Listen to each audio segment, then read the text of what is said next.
Who would be a Wolves fan, eh? On goes Paul. Speedball might yet win it here for Wolves. Flash in the shot. What a goal! Molineux in all its magnificence.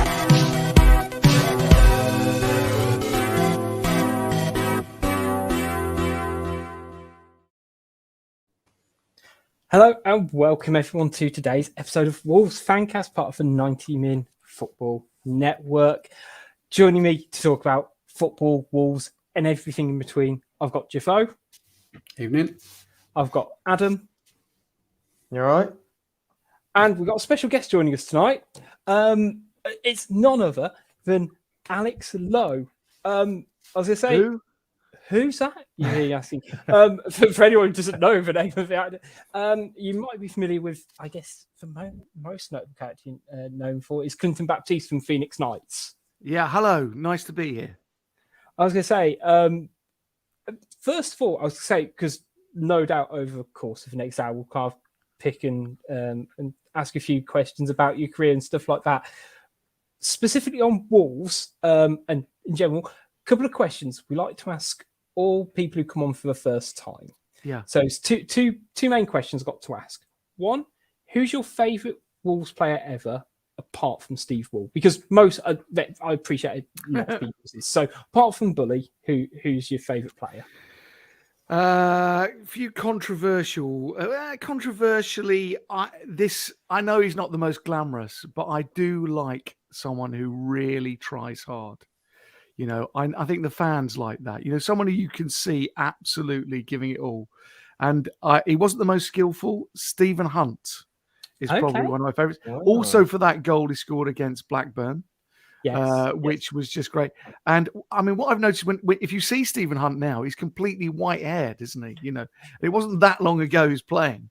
And I imagine that's what it does to you. You know, if you're, you know, maybe you can keep your black hair whilst you're still playing and you're enjoying yourself. But finally, when the time comes to let yourself go, you can just, or maybe it was Grecian 2000. I don't know. Maybe he's just, you know, let his hair go grey. But I love a trier, you know. Yes. No, I completely agree with you.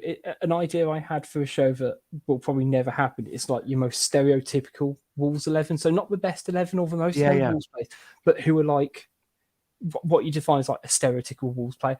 And Stephen Hunt kind of was that in a way, just to absolutely work your bollocks off winger. Yeah. But, you know, all he wanted to do was get the ball and run as fast as he could, as hard as he could. I really like that.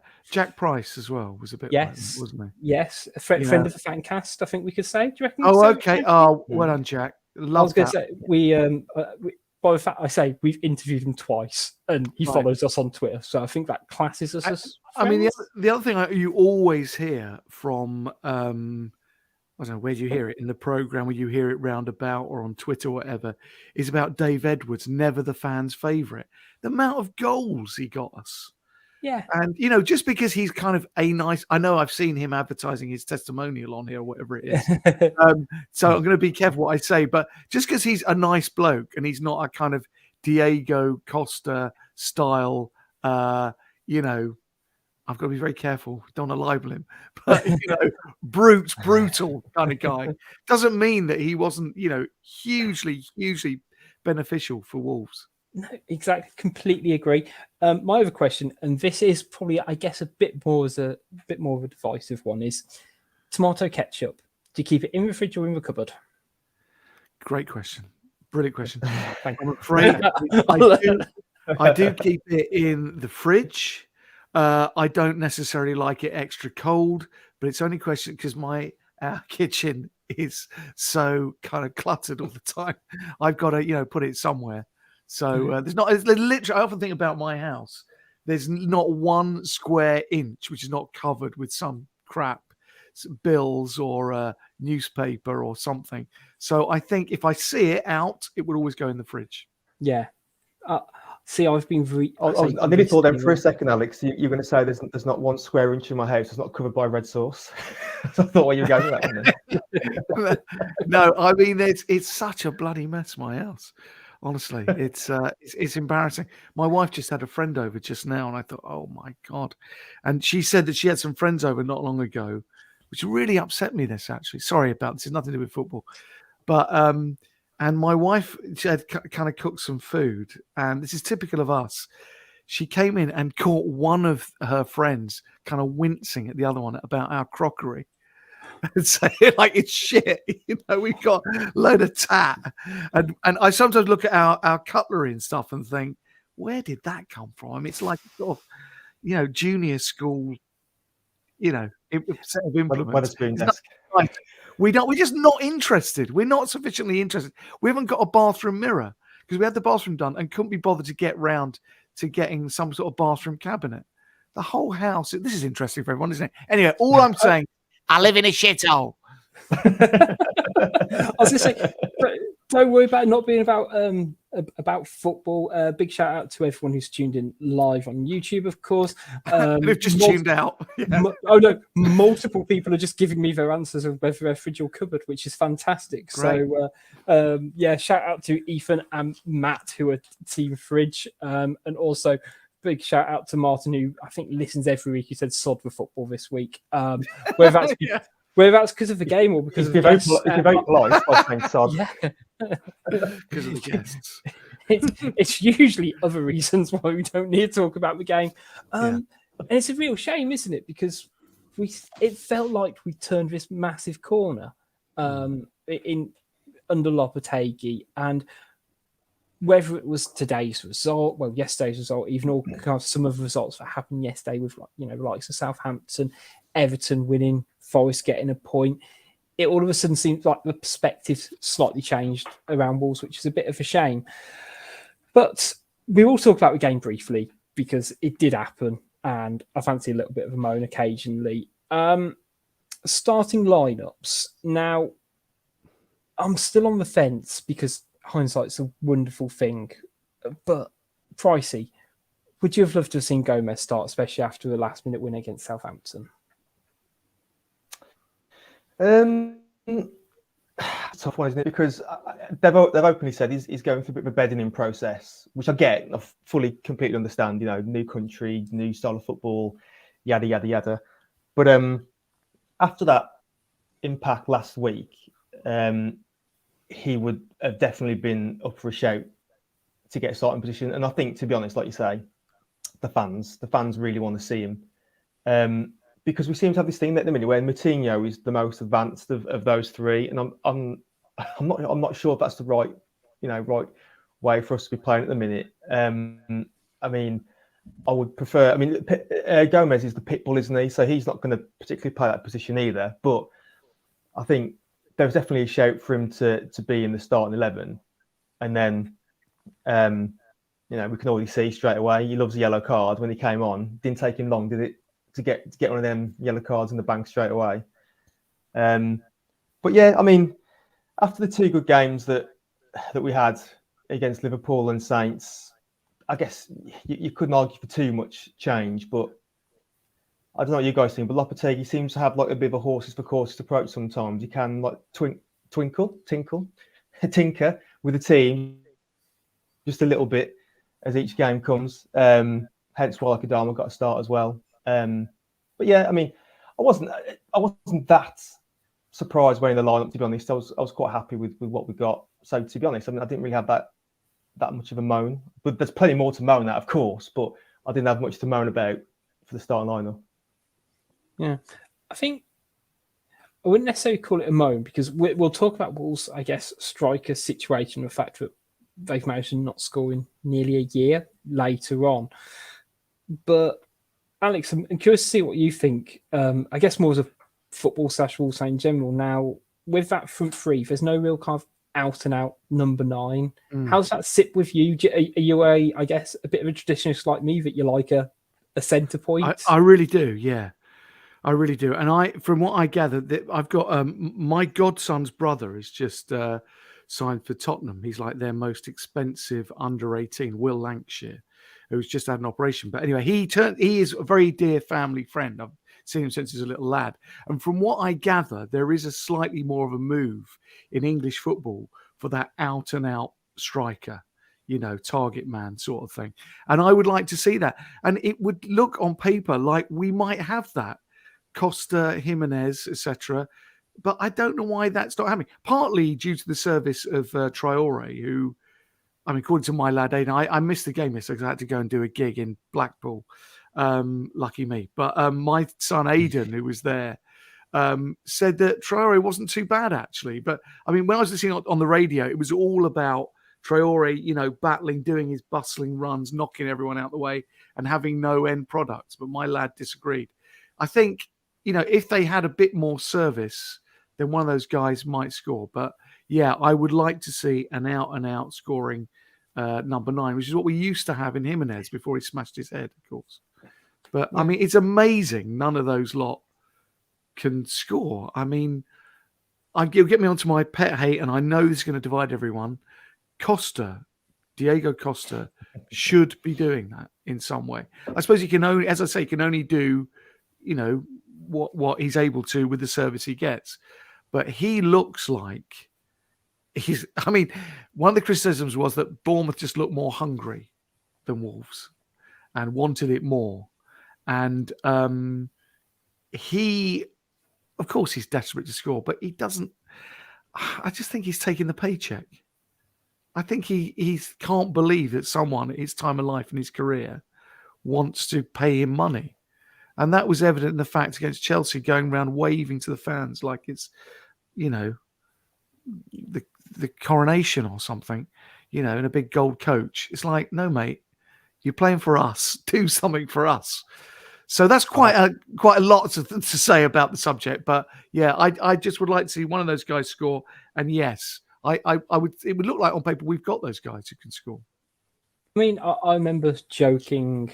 I think after he played about 6 games for Wolves, saying Grant Hobb played 5 games for Wolves, and don't get me wrong, the 2 players had somewhat different careers and stuff like that. But I don't know. He came in to just stem the tide, wasn't it? Until we had a fit striker post World Cup-ish, wasn't it? I think because of Sasha Kladnic getting injured, and I get it, and he was last resort. Otherwise, we wouldn't have signed him. Yeah, but he needs to do more than what he was doing, and a half decent show against Southampton. Apart from that, I don't quite know what he's kind of brought to the table, apart from getting a stupid sending off. And that was no surprise, is it? That was always the danger with him as well, wasn't it? I remember I've said it before more than one occasion on this podcast. Everyone had their skirts blown up by the fact that he's a quote unquote shithouse and loves to get booked. And I was reminded that he never got sent off in the Premier League. But obviously, what happens when he joins us? He goes and headbutts someone against Brentford and gets a 3-match ban. I've had it described to me that Costa is on holiday in Wolverhampton. Now, I don't know how he's enjoying his holiday in Wolverhampton, and if you even can holiday in Wolverhampton, but he currently is. And I think he's determined to make the best of it as much as he can. But look, it is with Costa. It is what it is. We were desperate. He was available. I don't think he probably won't go the season and get a goal. To be honest, that's not really anything like a bit of an outlandish opinion, because we're over halfway through the season now, and he hasn't really come close. Let's be honest. He hasn't come close. It says something. Is Podence is still our top scorer? Is that right? Yes, I think it's 5 goals in 22 appearances, top of my head. Yeah, he's another graph. I've got the stats in front of me here, actually. Go on, bring him out. Bring him out, Pricey. So, this is pretty nightmarish reading for a Sunday night prior to bedtime. But so these are league appearances and goals only. But I went to the appearances. But Podence is top scorer with 5, as you rightly said, and then after that is Adama with 1, and then literally everyone else, their forward line after that, is on 0 goals. Yeah. We give a bit of grace to people like Sarabia and Cunha because they're newing through the door. But yeah, everyone else, a big fat zilch. Well, I guess therein lies the problem.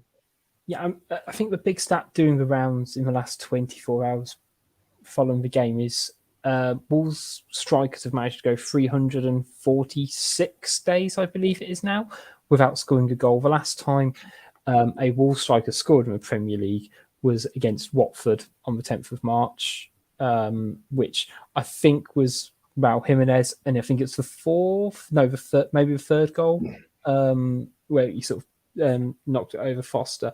I mean, it's somewhat indicative that you want to say that stat, and then you look at the league table and you go, yeah, a lot of that clicks. However, yesterday though, don't get me wrong, Wolves weren't at the away game, and despite the fact Bournemouth, I believe, have won this calendar year so far in the league, they've barely won an away game this season. I don't think they've won one from, I believe it's about September, October. Really did look up for it in large spells, but we still created an awful lot, didn't we, Jafo, in terms of just sheer number of chances? But it was very much same old story in front of goal.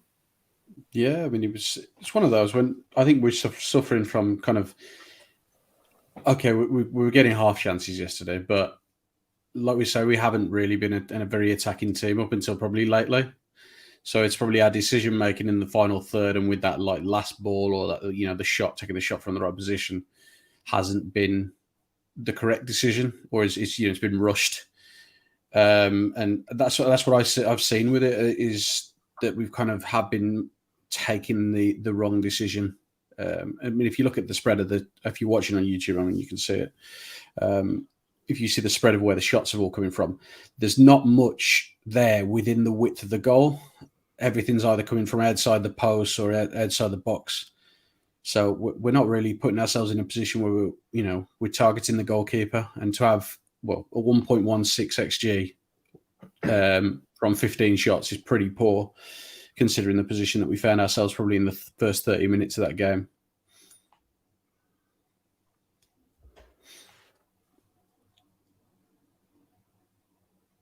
Do you know what we almost need? felt like a little bit of an old championship game in some regards, where like we just kept knocking on the door and just didn't quite click at any real point.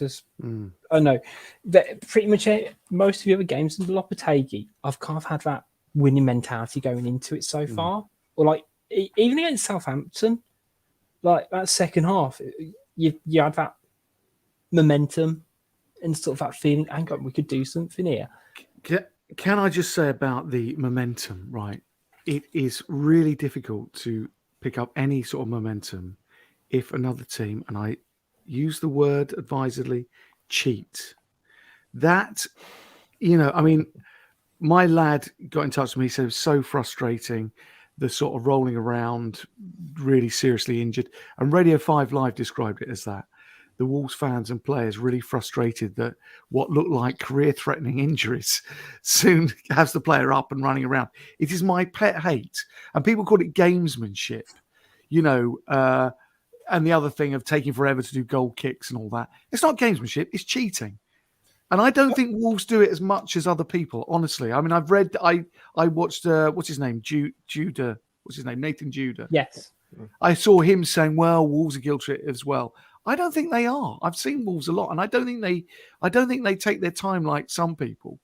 I mean, there was one occasion against Watford a few seasons ago where I wrote into the bloody club going, is it acceptable for your ball boys? I was so incensed by this time wasting that I wrote in saying, is it acceptable for ball boys, clearly, advised by the club, to hold on to the ball? So I didn't get a reply. And I also wrote to Wolves to encourage them to get in touch with Watford. I probably just chucked the thing straight in the bin. But, I really hate that. I hate cheating, not because I'm some kind of religious Methodist Puritan, only because I've paid my money. I don't want to spend my Saturday afternoon looking up at the skies, waiting for some bloke to get up off his feet. You know what I mean? I hate that.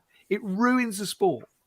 And I make no apology for saying that. So all I'm saying is, in terms of momentum, it's hard to build up momentum if advisedly someone goes down just as Wolves look like they're hotting up. It needs to be stamped on that. Definitely after their goal, they do. I was going to say they dug their heels in. They dug their heels in and tore their Achilles. It felt like. I mean, there was a point where their physio was on every like 30 seconds. It felt like, and it's just hard to do. Yeah, their physio's heat map must be pretty good. Yeah, it's just a red line just doing angles. The physio probably could have got injured. The amount of work that person was doing, but that's hard. I really hate that, and I've seen other teams do that. I don't know whether I remember Bournemouth doing it previously, or maybe it was Southampton. Oh yeah. Bournemouth and Eddie Howe were horrendous. Yeah, that's it. That's it. I think it was Bournemouth before have got form at our place for doing that. Who's the big central defender who was kind of, gesticulating to the South Bank? I remember that from. Were they in the division last year? Who was that guy? There was a lot of that going on, and I just thought, it costs a lot of money, and for me to go up from Watford, where I live, all the way up to Wolves and spend it's an expensive day out to watch that kind of time wasting. It's just a waste of my Saturday. I mean, the thing that annoys me really about it, while I'm and genuinely, and this probably does make me sound very Methodist, is that you are playing in a football community, and literally, it frustrates me when Bulls occasionally do it, but when it is Arsenal, whenever we played them last year. Yeah. Now, when Wolves play Arsenal, that is a fixture where someone nearly died in Raul Jimenez. Yeah. And I genuinely cannot understand why you'd then feign an injury / make it seem like it's more serious when it is, when so many players would have visibly seen it. It was beyond a concussion. It was genuine. If he hadn't got medical attention. Yeah. And I don't understand it, because you don't achieve anything. All you do is just slow the game down. What are you saying? That when was it with the 1-0 when they came to our place? It was last year. Yeah, it would have been last season. At Wolves. I remember. I can't remember which player it was. It was whenever Martinelli got sent off, and it was for pushing. Or it was I remember how it was. I remember now. Now I was managed to find my words. It was when Smader got injured last season against them, and he pulled his hamstring, and it was very clear he pulled his hamstring. Yeah. And there's lots of let him die chance and all of this, and I can't get my head around it, because you say, and that's from more of a fan's perspective, but you had Arsenal players try to push him off the pitch and stuff like that, and you can clearly see he's injured. It's just part of this whole process, and it's frustrating. But yesterday. Yeah, but Bournemouth as a club, I know, Adam, they must rank pretty high in your most disliked teams. For someone who is a nice guy, they're up there. They're up... okay, sometimes. I mean, I think it seems to be all the teams that do this to us. They all seem to be playing stripy kits, don't they? We seem to have a stripy kit. Curse, be it them the obvious ones down the road. Huddersfield, Bournemouth. Anyone who seems to play the stripy kit just seems to manage to bend us over constantly. And I mean, Bournemouth and the dark arts, they go hand in hand, don't they? Yeah. We had it when we were in the Championship before, and it's carried, and that was even back when Eddie Howe was in charge, I think.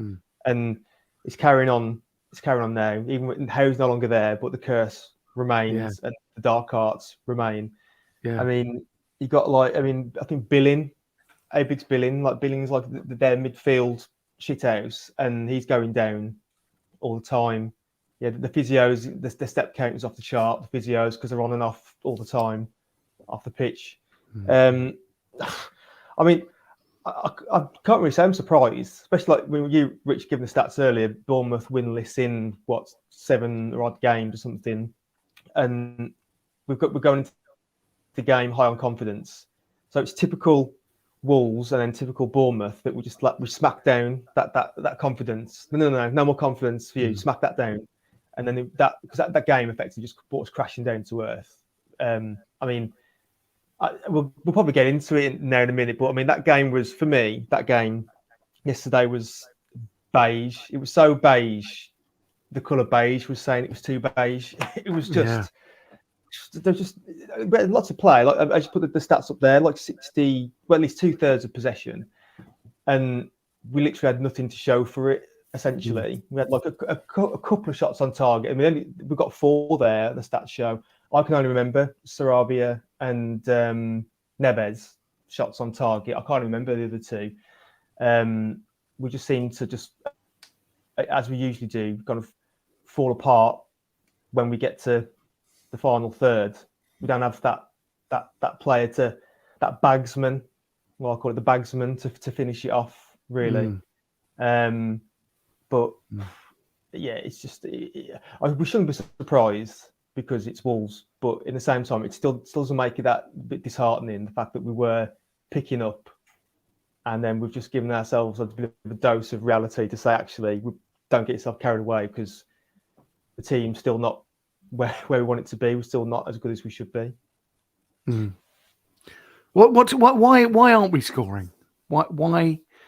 What is that? Service to the? Is it just not up to someone? There's something I can't bear, and maybe because I don't really understand how it works, but constantly doing a Carl Henry side to side sort of thing. It doesn't need someone to sort of pick it up and just run at defense and just take a chance for once. There's only one or two who do that. Why aren't we scoring? I mean, it can't be those forwards have just gone off the boil. I mean, we didn't really have shots on goal. So what is it that's not working in that final third exactly? Well, one of the things from my perspective anyway, I do think we missed Lamina in the middle of the park because I think it has that cascade. So having him meant Neves doesn't have to sit as deep. So having Neves in further forward is someone who has that ability to pick a pass and to have a bit more of a free roll, which, you want your best players to get forward, in my opinion. You want them to have as much freedom as possible. They're your best players for a reason. And when you take him out and you've got a midfield three of Neves, Nunes and Moutinho, he's having to do a lot of the legwork, which isn't what you want from him. Defoe, how do you kind of see it? I mean, and that, you can't have that knock-on effect in terms of the forward line, and it's still kind of not quite clicking, not quite gelling.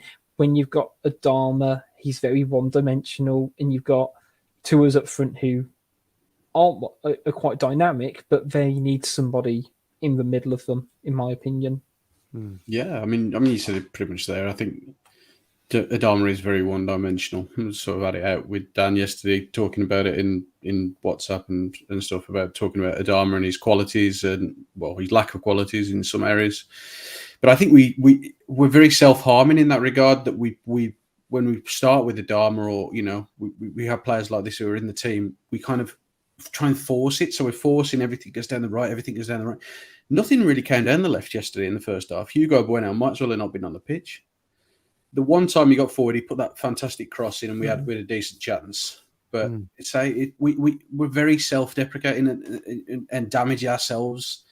And a lot of that is down to we are very persistent in one area of the pitch because we've got a player who's got fantastic athletic ability. But there's also this sort of hangover, I think, that's still there from Bruno, and it's going to be hard to break that and shake that because, back end of Nuno and the whole of the Lager tenure, we weren't a very good attacking side, and we didn't score a lot of goals. We didn't create a lot of chances apart from probably the first 2 or 3 games of Bruno's tenure, and that sort of style of football has been very much ingrained in what is Wolverhampton Wanderers, and to shake that and to break free of those shackles isn't going to be an overnight process. We've got to remember that Lopetegui's only been here for less than 10 games now. To change a whole philosophy and change a whole football club from top to bottom in that time, it can't be done in that short period of time. And we've got to say, okay, he's done fantastic. The result against Southampton, Everton, Liverpool, all these games are great. But there's going to still be blips in there, like the Man City game. That was a blip, and yesterday obviously was a blip. But we can see that there's a process, and we can see that there is sort of this light at the end of the tunnel that we're working towards. So, I mean, we just got to be patient and just kind of try and accept that we're going to have games like yesterday, and they're just going to be, anomalies on the way to obviously getting back to where we should be in success. Do you think yesterday was particularly frustrating, though? Because, we're playing in the Premier League. They're inferior, 19 other pretty decent teams. And then if you're not on your A game, you will get punished. But do you think it hit home just because it was Bournemouth and they are 19th in the league? You know, I think a stat I think Dan put in the YouTube comments was, I think that's the first time Bournemouth have kept a clean sheet away from home in the Premier League since 2019. Now, appreciate they had a spell outside the division, but it's never good losing to your, you know, a relegation threatened team, is it? We're talking about attackers, and a couple of players I want to talk about first was Adama, just because he did have a bright game, but as I guess some might argue anyway, we didn't necessarily play to his strengths in terms of having those players in the box for him to be whipping the ball into, and we did it felt like we kind of hit a bit of a one-track mind in terms of get it to Adama, run down the wing with him, and it came exciting to frustrating after a period of time until we brought on some centre forwards. I think then he went off, which again, I think it was the first time I felt a bit frustrated with Lopetegui's substitutions as well. Don't know if anyone else felt that. Yeah, I agree.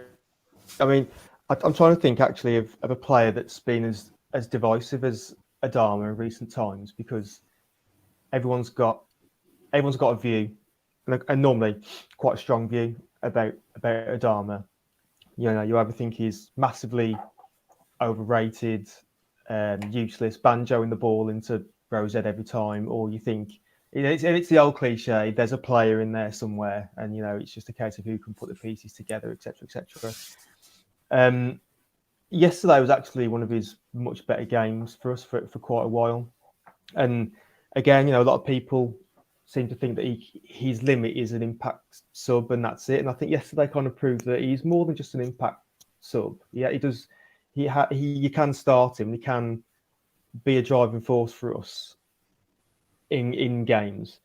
And he actually put in some good crosses as well. But first and second half, in my view, and he was quite active, and he had that bit of play where I think was it Neves or Nunez hit the ball out to him. It was looked like he was going straight out for a throw, and he was quite athleticism, done like a 8-foot high flying kick to keep it in on the pitch, and then launch an attack. So he had good moments in the game for sure, but as we've said, as we've alluded to, when he's crossing, normally the options at the moment are not great. So I don't think Sarabia is going to be the player who's going to be winning headers or getting on the end of Adama crosses in the air. Cunha maybe, but Cunha to me is not an out-and-out striker. His record up until now in football tells you that he's not at the moment going to be the guy who's going to get us the goals that we need. I don't think he's even broken double figures yet in the season in his career. And if he has, it must have been very, very early on in his career, probably when he was playing in the back garden or something. But I think he had a good game. Traore, I think he's good. I mean, what I will say, as a wider point, I genuinely think he will. I think he will go at the end of the season. I do think that he believes that he wants to try his luck elsewhere. I mean, correct me if I'm wrong, but I think he's 27 now. So the next contract for him is going to be probably one of, or if not his last big one. So he's going to be looking for someone, and I think he wants to try a big club, a big city, a big team. It obviously depends on which club actually wants him. That's obviously the key hurdle that he's got to get over. But I don't think that he's going to be quick to re-sign for us in the summer unless he's got the feelers out and which no other options. So hopefully Lopetegui can, you know, get the best out of him up until then, and then it'll be interesting to see what he does do. But if he can keep his performances up like he did yesterday, and you know, keep trying to affect games, then you know, hopefully we can get a bit more out of him before the season ends.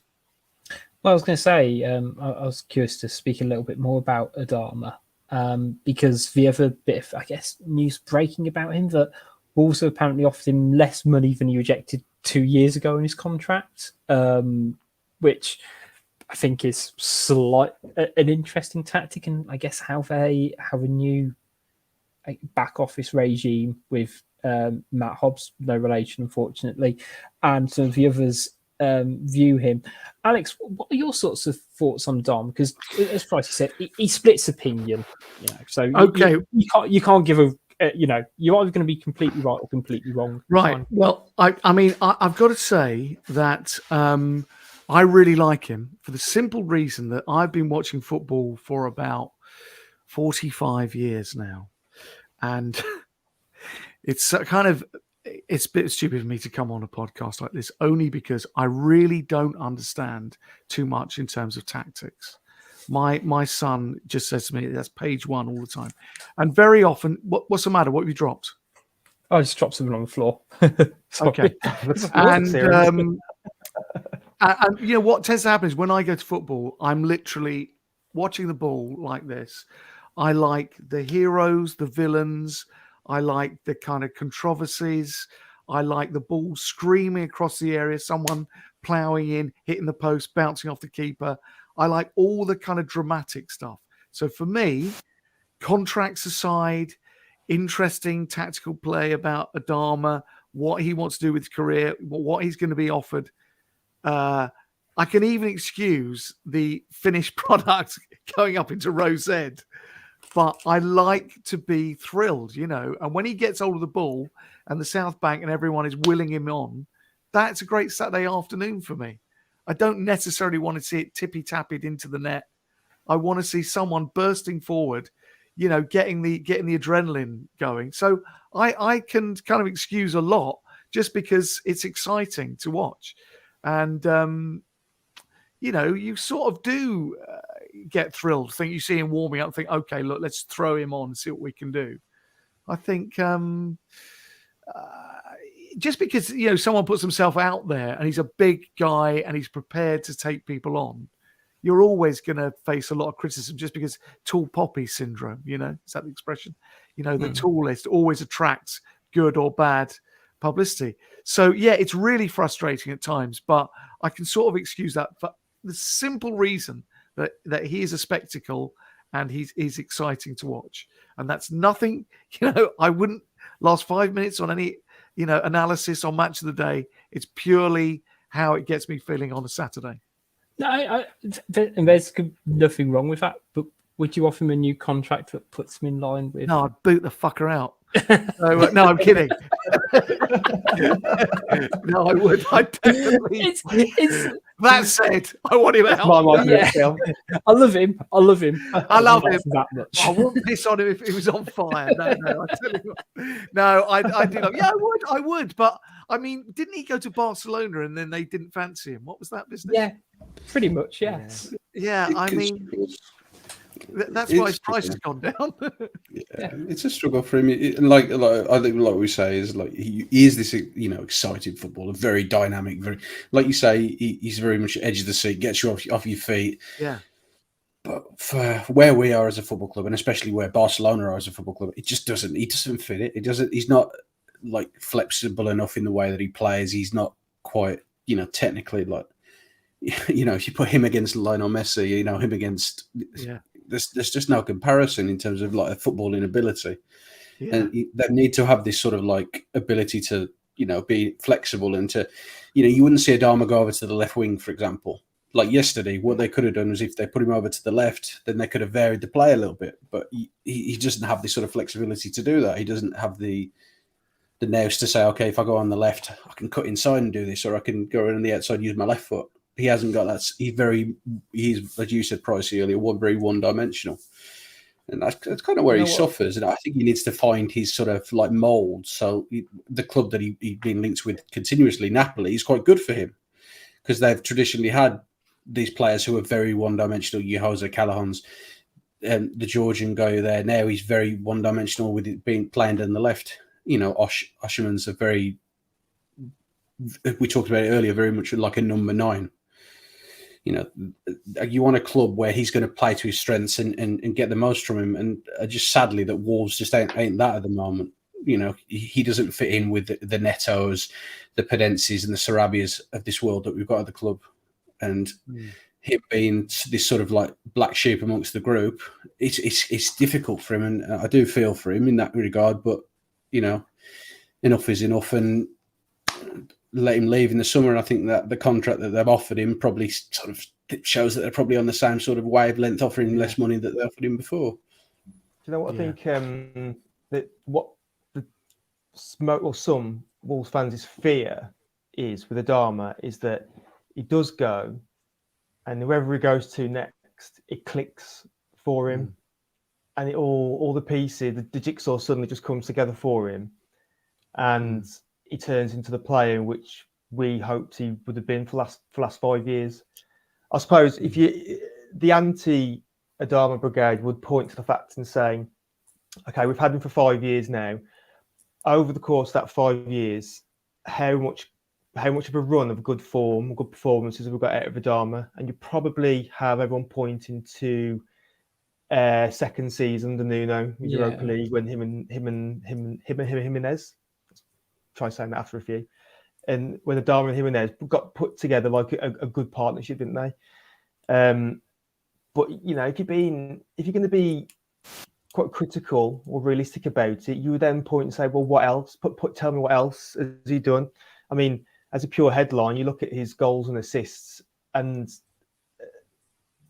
they're crap, aren't they? If we're honest, I mean, for a guy of his characteristics and his ability, he doesn't have the stats to back up. He's got the speed, he's got the excitement, he's got the wow factor that gets you there, gets you off your seat. But ultimately, when it comes down to the cold hard stats, unfortunately, he does come up lacking. But that's the thing that keeps everyone persevering with him. I think there's a lot of people who are afraid to let him go. I mean, it's not going to be our choice, is it? Come the summer, because he can go if he wants to. He can just walk out the door come the end of the season. But I think a lot of people, when they've been deciding whether they're in the pro Adama camp or anti, you know, they're just thinking, well, you know, it's going to come to. They'll think it's going to come together soon. It's all going to click, and he's going to be the player that we want him to be. But I mean, I've for a long time of his 5 years here, I've been pro Adama, but even I think now that that the time has come, as Alex says, to boot him out and get him gone. Yeah, I mean, who is this? You, Jaffo, who wrote? Who is Adama meant to cross into? No, that's Dan. But yeah, no, Dan, you're right. That's been my question. You know, I mean, are those guys making themselves available? I mean, you know, the amount of times there's a cross for Podence, and you think, well, he's not going to. You know, why? You know, he's not going to win an aerial duel with some big guy in the middle, is he? Do you think the club should the best bit about that comment there is Moutinho isn't Dave Edwards?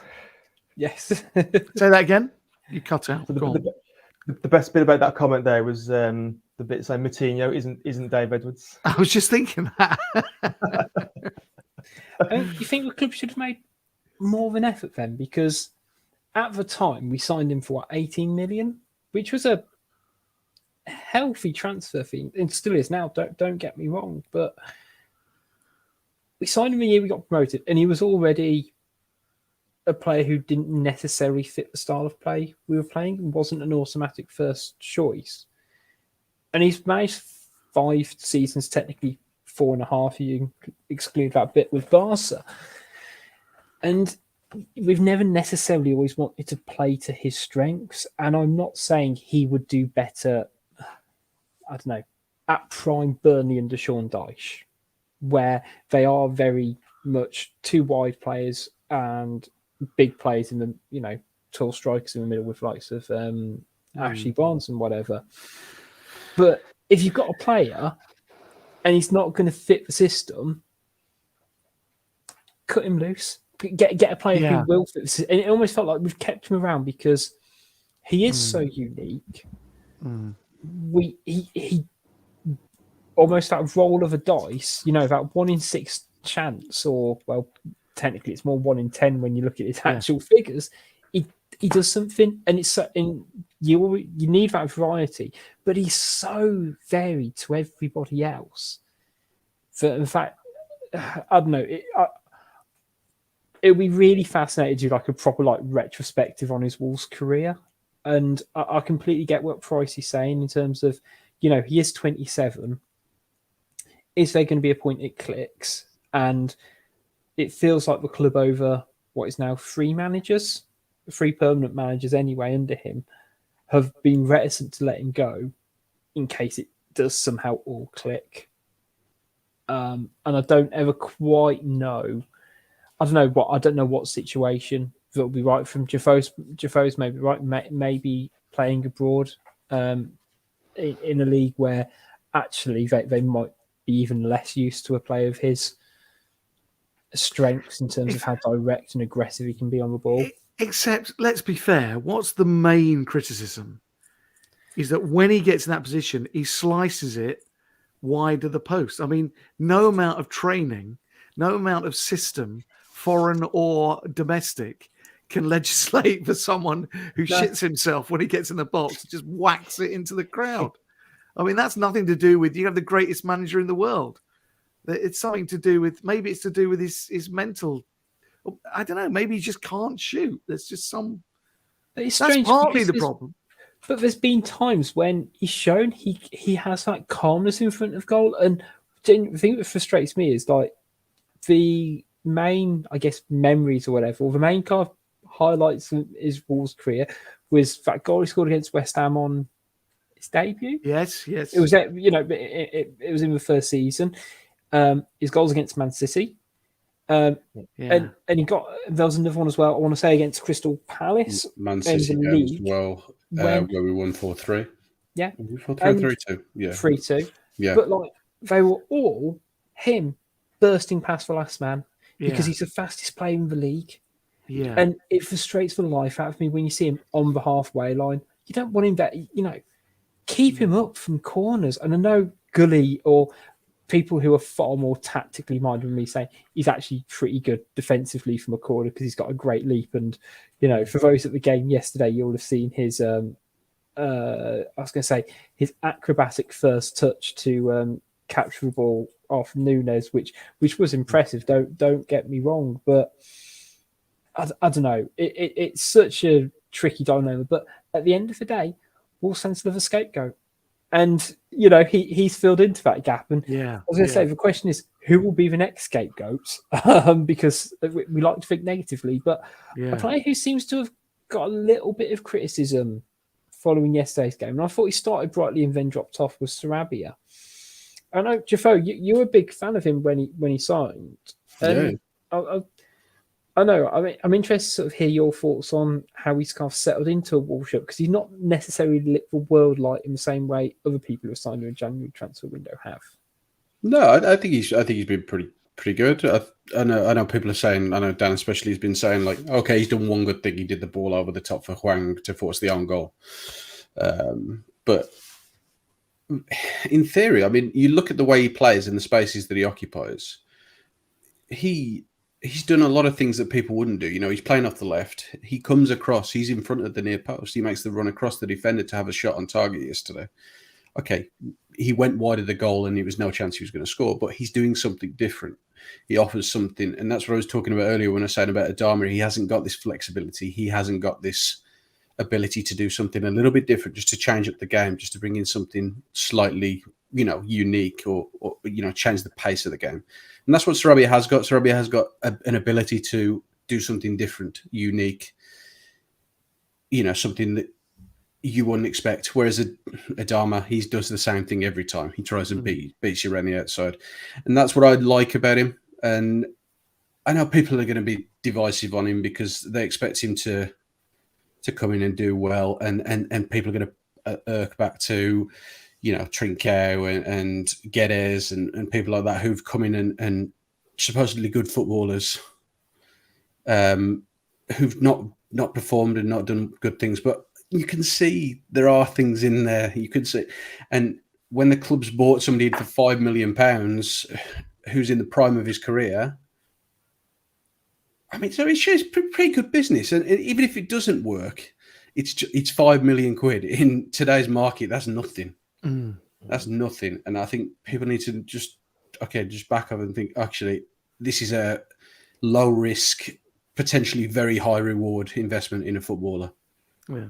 So, yeah, let's put it say he's new to the league as well. So just give him a little bit of time, a little bit of adjustment time, and we'll see where he is come the end of the season. But I've got high hopes. Okay, that's fair.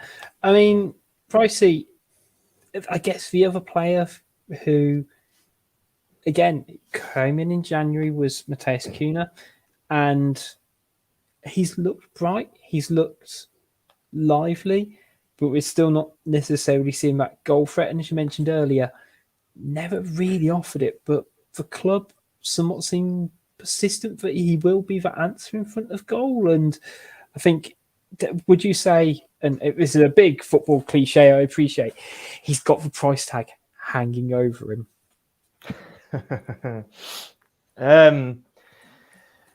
He will say, "Oh, I'm not bothered about the price tag. I don't even know what price tag was."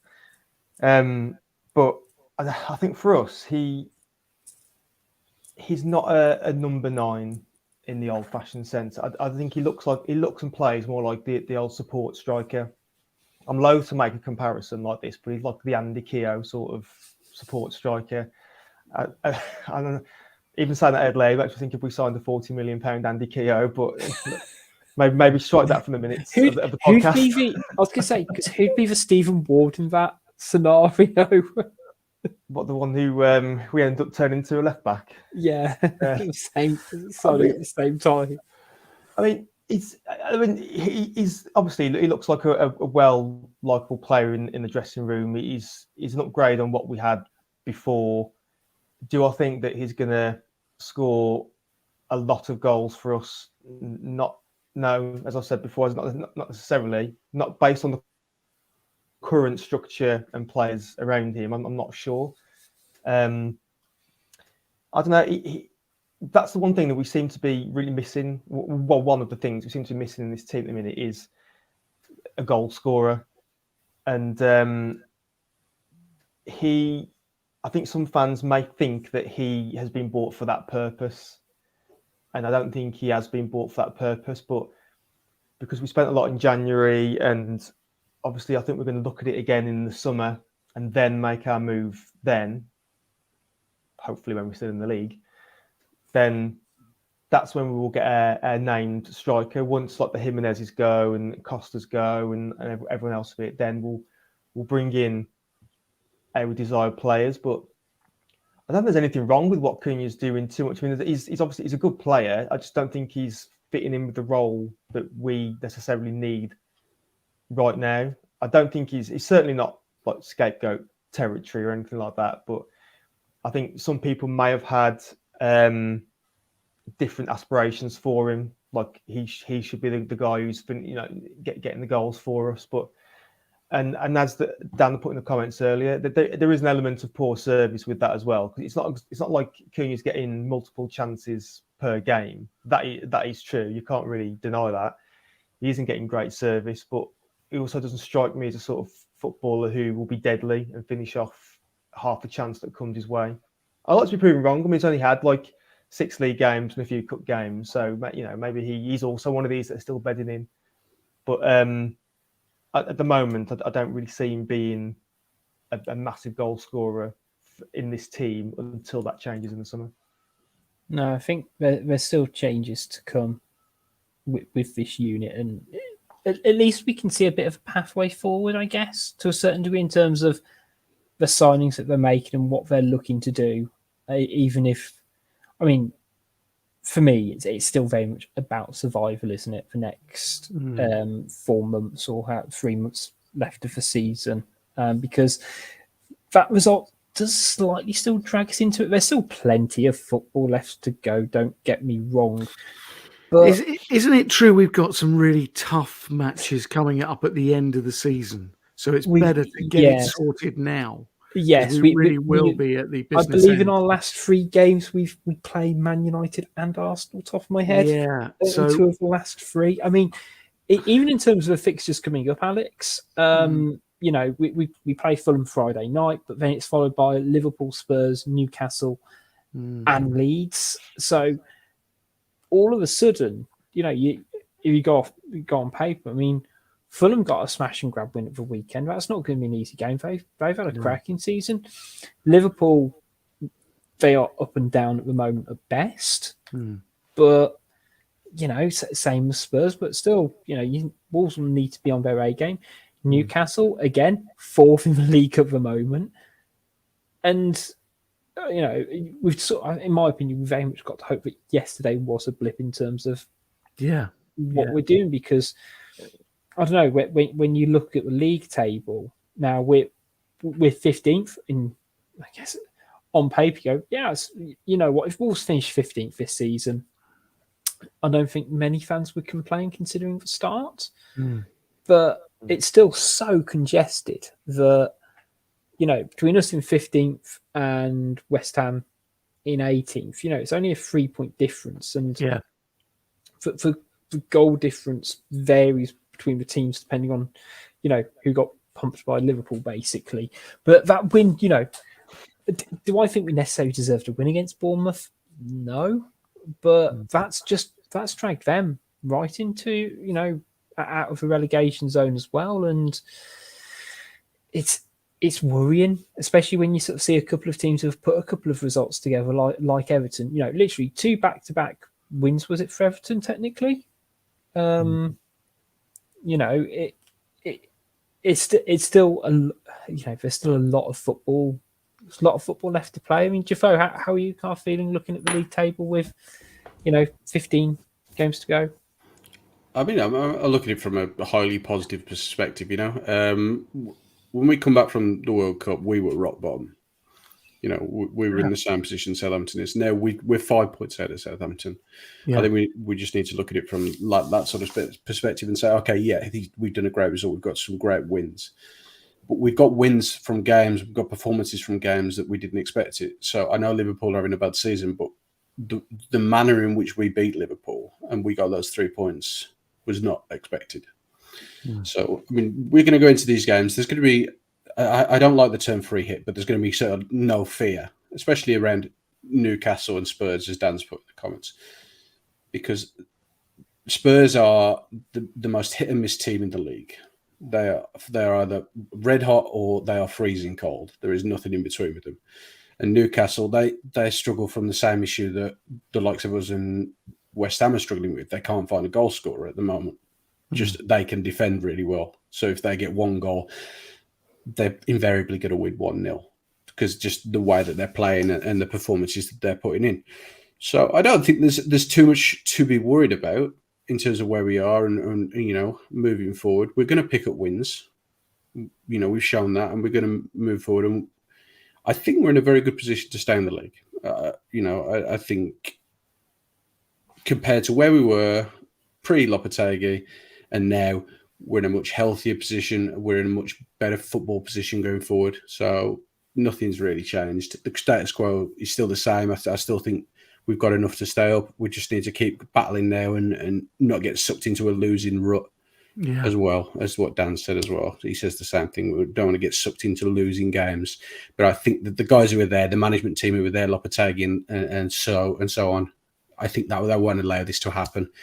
There's going to be standards certainly around about, how we play in games and fitness has been the main one. And that's been the main focus since Julian's come in. He's getting the fitness levels up and being able to last 90 minutes. And we've seen that now. We said it a couple of episodes ago that this system, when he come in, he was bringing in a third centre-back for the last 20 minutes of a game. That's gone now.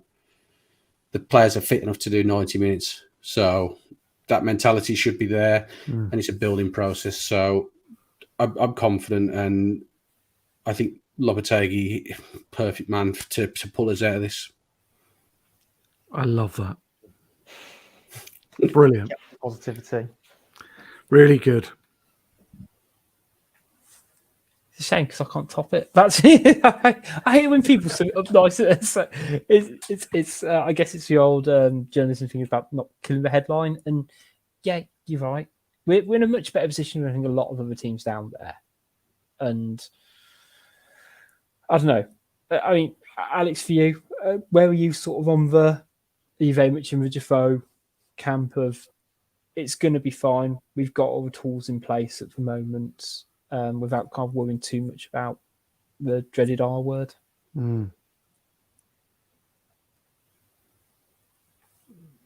R word being Adama. Relegation. Relegation. Yeah.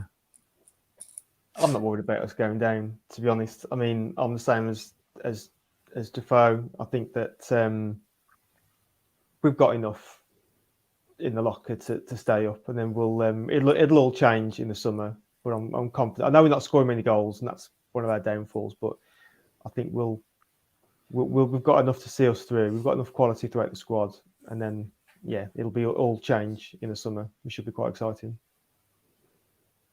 Yeah. Alex, how about you? You go. I think it was a blip. I think we were doing really, really well. I think it was overconfidence. We're beating some good teams, and we thought it was gonna. I don't know. Just mentally, I think it was bound to happen, wasn't it? After beating Liverpool, etc. And I think it's a blip, and I think we'll stay up. I'm very much the same. I'm still more than optimistic, as Matt Bradley said in the comments. There's still 3 worse teams than us, and unfortunately, I think for the most part, we did predictions at the start of the season. I still think 3 I had picked. I think, right? No, I had Brentford in mind. I tell a lie, but I had Southampton and Everton in mind. So.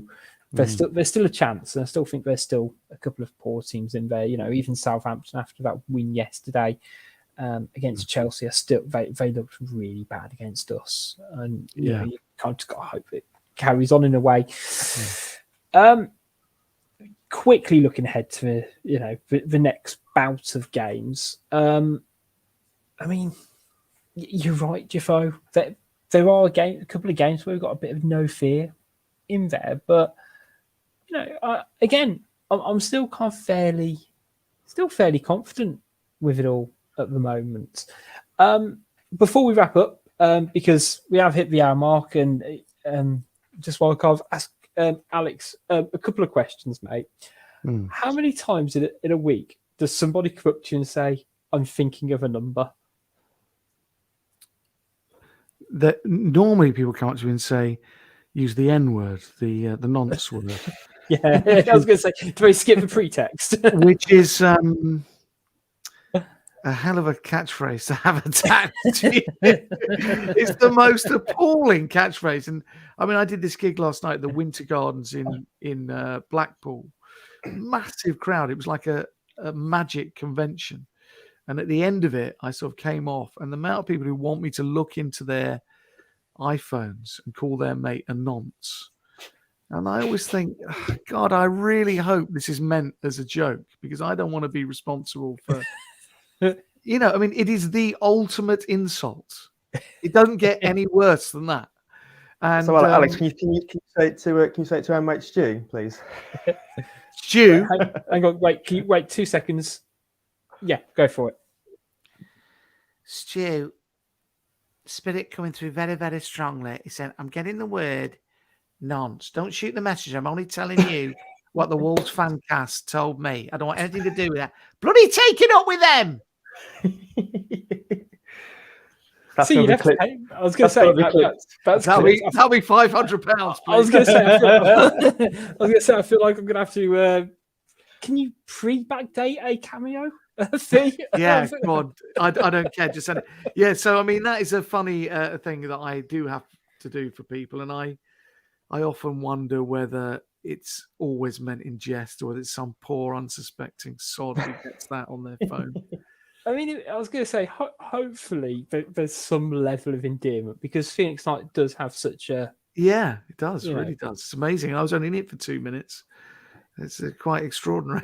Well, that's the thing. I mean, I guess it's amazing sort of looking back on that show, and I guess what a kind of phenomenon's become beyond just Phoenix Nights in the series, because obviously it's had the spin-offs and everything like that, and it is so well known, I guess, and so with like the likes of Max and Paddy, it's like it seemed to really kind of still capture a lot of people's, I guess, imaginations. Phoenix Nights does, yeah. Because I mean, partly though you can't actually see it. I don't think it's. I mean, it's never on 4OD, and I just think it's sort of that sort of old Britain that's disappeared, and the Britain of working men's clubs and all that. Someone once described it to me as the opposite of cool Britannia. It's kind of just old style Britain, and everyone has an affection for that. I mean, I occasionally do gigs where there's people who don't have any point of reference for that, and quite a few sort of young people don't really get what I'm doing. I mean, they get it. It's a kind of terrible clairvoyant medium psychic, but they don't get that affection for that sort of performer and in their context of working men's clubs and, cabaret. Because there just ain't that about, out there.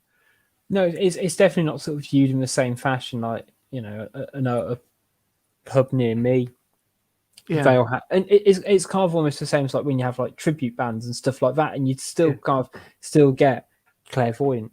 We'll be here next Thursday, and I think say that there was a time, there was a place where that would give people excitement rather than, I guess, the reaction would be from someone like me now go, I'm not going to go there on Thursday. No, but there are people who very much believe in it and come to see me, and I'm always really keen that when I'm advertised I don't really like to keep mentioning Phoenix Nights because it's Peter Kay's thing and, Neil and Dave Spikey's thing. And I feel like I'm jumping on, it's there. They've just kindly let me carry on doing the character. But I do like to make sure everyone knows it's comedy because, this magic thing last night, people came and sat stony face in the front. I thought, bloody hell, they're hating this. And there were some foreign delegates to the magic conference. I don't know which land they came from, Gallifrey or something. But they came from somewhere and they didn't have a clue what was going on because they thought I was a real clairvoyant medium. So I came on going, yeah, right, spirit, very, very strong. I'm picking up a lot of celestial vibrations from you, my love. Either turn them off or take the batteries out and that sort of thing. And they're going, this is appalling. What is this man doing? So it's quite difficult to explain to people. Well, you can't explain to people. They have to find out in a very short period of time they're in the wrong place. Yeah, because it goes beyond just, I guess, parody, doesn't it? Because it's so related to a character. It's not just, I was going to say, yes, it's a joke. Yeah. But you kind of need to know the background of the joke to understand, I guess, why I think you have to sort of, it's obvious that there's many, it's obvious, someone doing something badly is always going to be funny, isn't it? Tommy Cooper or Eddie the show that goes wrong. Eddie the Eagle Edwards. Yeah. Frank Bruno. Adama Traore. No, but there's something funny about a try, and that is something we like in Britain, don't we? A plucky loser. We like that. We like to see the cogs working. In America, it's all about surface. Go on. I should be massively fanboying at this moment, Alex, because for the last 20 odd years since Clinton Baptiste was on Phoenix Nights, it's been GIF and meme aplenty. We're using it in our WhatsApp chat groups with Clinton Baptiste. You wouldn't believe, and even more now later with your solo stuff as well. That the Clint tour where the L slowly meets the I on stage on the backdrop. Yeah.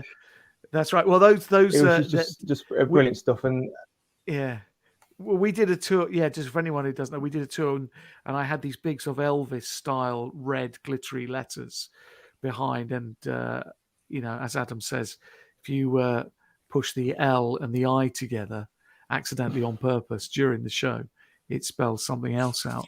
And then later on, we had the double whammy of the N falls over and it spells clits. But anyway, it's not very sophisticated.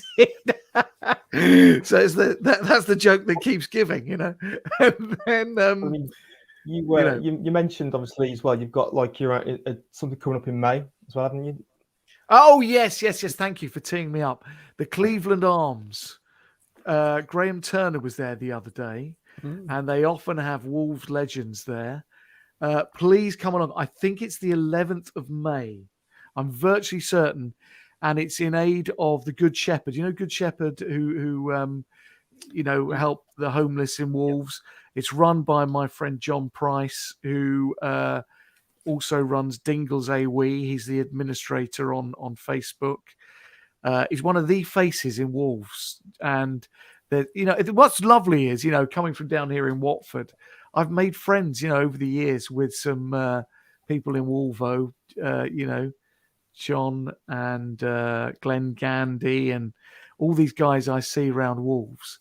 And anyway, they're doing this show, and I did it once before at the Cleveland Arms, and it's a great venue. It's kind of great for stand-up. It's a massive shrine to drinking, and it was rammed, and we had like 3 or 4 comedians on, and that's happening again on the 11th of May. So please, because it's such a worthy cause, and I really loved it, and I'm sure it's going to be good. No, completely. That's the 11th of May. I say, usually I go down into the description of the box and get your links. But I was going to say, I reckon most of our listeners should know where it is. If not, we'll make sure they do. Yeah, it's a massive boozer right by some traffic lights. Yeah, that's all I know. Yeah, pretty much. Is it in Willen Hall, or is that my imagination? It is. I think it's technically in Willen Hall. Would you say, Pricey? Yeah.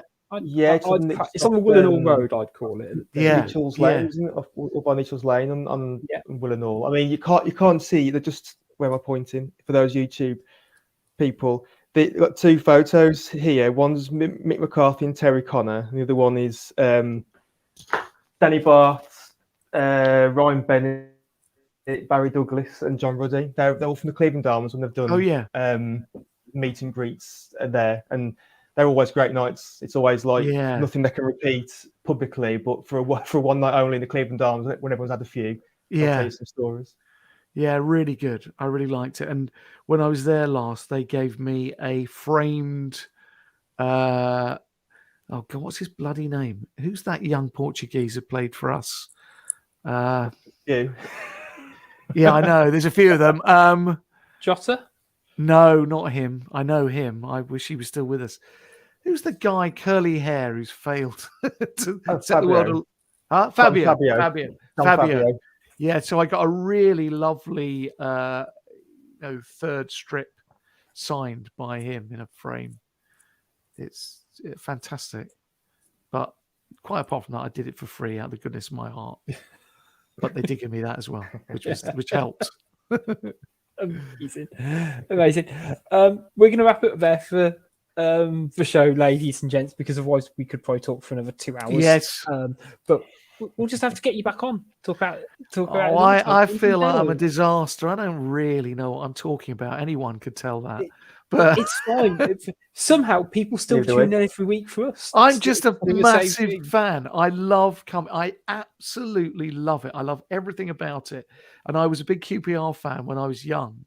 And it's so different. I mean, I still love Rangers, but you come to Wolves. It's it's a big experience, isn't it? It's like a proper big experience. It's loud. They must be the loudest fans in the league. And I just love the colour and the excitement and the ground. And I love, this sounds like a load of wank, but I love the people in the West Midlands. I love the people in the West Midlands. No, but I do. It's very, very friendly and lovely. And the people I've met, I have to say. So apologies for any lack of football knowledge. But one of our regular contributors has come in with the amazing comment. It's not called the Expert Cast.